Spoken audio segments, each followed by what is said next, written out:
Welcome to the Sage Thought Leadership Podcast. Experience support for confident business makers. Well, hi, everyone, and welcome to our podcast. I'm Ed Kless, and with me today is Domenic Colasante. Domenic is the CEO at 2X, the category creator and fastest growing marketing as a service firm. Domenic is a thought leader on marketing organizational models and operating model transformation. Previously, Domenic was CMO at WGroup and has held demand creation, marketing ops, analytics, and account-based marketing roles at Siemens and SAP. Welcome to the Sage Thought Leadership Podcast, Domenic. Thank you, Ed. It's a pleasure to be here. Well, first off, why do you do what you do? I am a marketer by background. I think now in a CEO's role, but I think that I'm fascinated by it. I find it intellectually interesting. I found that marketing was one of those fields where you have this perfect balance of art and science. And so I've always loved numbers and math and figuring out how to use data to make decisions, but then also, the creativity to innovate and dream and come up with ideas and do things differently and be original. And I've grown my career in marketing and been really excited about the marketing profession because it's one of the unique places where you can balance both of those sides of the brain at the same time. And, while it was fun to have that job when I did, now it's fun to be in a place where I'm working with people in that job all the time. And that's even more exciting. And I want to talk to you today about what you think the real power of AI in marketing is. We hear a lot about it. So what's the power of AI for marketing?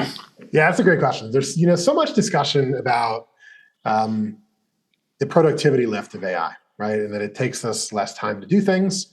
And so therefore we can get more work done with less people. And there's so much conversation around that. And I think in some ways, that's true. The data is very clear that it enables you to produce more work in a shorter period of time. But I think that's missing the point. I think marketers are more often challenged by, we don't have enough marketing. We don't have enough campaigns, enough ads, enough emails, enough personalization, enough unique pieces of content. And what we really want as marketers, sure, it'd be great to get our work done in half as much time. What we really want to do is generate more revenue, more results, more impact, more fuel for the business. Every marketer wakes up, not to say, how do I get 100% of my work done in half my time? How do I get 300% of my work done? That's the objective. That's what the business needs, right? A lot of companies are in unique modes right now. We've kind of moved through some different economic cycles, and the cure for a lot of that is not necessarily less cost. It's often more revenue. And I think AI has a real power to do that. We know that one of the biggest things in marketing that drives impact is personalization, right? The more personalized the ad, the more personalized the email, the more personalized the web experience, the more likely it is to resonate with the audience and convert. The problem in personalization is it takes time. It takes time to create many different variations of things to serve different personas or industries or company types or geos or product use cases. And AI allows you to, it's a hack for more. And so being able to use it to generate more results, more campaigns, more marketing, I think is the real power of technology. And it allows marketers to do things they could never do before. Well, react to this statement. I've heard it said that AI is not going to take over people's jobs. People who know how to use AI are going to take over the jobs of people who don't know how to use AI. 1,000% agree. I think it's AI has to be put in the hands of a human to be effective. So the human plus AI beats either human or AI every day. And so, I think, a human that knows how to use it is going to be more impactful, going to get more work done, be able to derive more results. It's going to be a happier human. I think it's, a lot of times we get, asked to do more work than we can physically do. That's a tough way to be a marketer. It's tough to live in that world where you're always behind on something, or there's some stakeholder you couldn't get to, or there's a campaign you kind of had to shrink the size of the idea because you didn't have enough time to do all the pieces you wanted. And it's a way better existence when you're in a place of where I can deliver more and I can sort of have this power behind me to put more marketing in market. Well, I guess it comes down to something that Peter Drucker talked a lot about, and as being a marketer, probably have heard variations on this, and that is, efficiency is just outputs over inputs, right? It's just becoming more efficient. Just does the thing right, but really effectiveness is what you're shooting for in marketing, and that is, does it do the right thing? So yes, you can be more efficient, but is it translating to what the results are that you actually want to have? That's exactly right. And content's a great place for that. Like, there's so many marketers that are focused on, well, I need to generate all this content, right? I have to have a paper and an ebook and a blog and a content item and something in the bill of material for every single different type of use case or persona or situation I could be in. And I have to fill up all this content. But we know that 20% of the content is driving 80% of the results.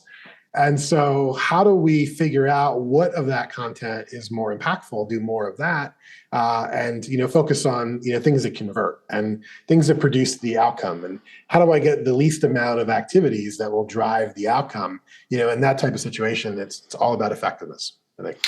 When it comes to outcome, again, react to this statement. The purpose of marketing is not to generate revenue. The purpose of marketing is to generate profit. I don't know if I would agree in total on that. I think for sure. I mean, it's to generate economic value for the business, and if you're generating revenue that costs you more to acquire than you make in the end, that's a problem. But I think there's a lot of marketers get talked into doing a lot of things that aren't marketing. I think in a lot of ways, marketers are, now kind of being responsible for sales in a lot of ways. Like, we had a sales team for that, but now marketers are getting a lot of sales KPIs. I think there's a lot of functions in the business that drive profitability. How we price, which maybe marketing certainly weighs in on that, but that's a product function. What our cost to deliver is, all of our operating expenses, many of those things have nothing to do with marketing.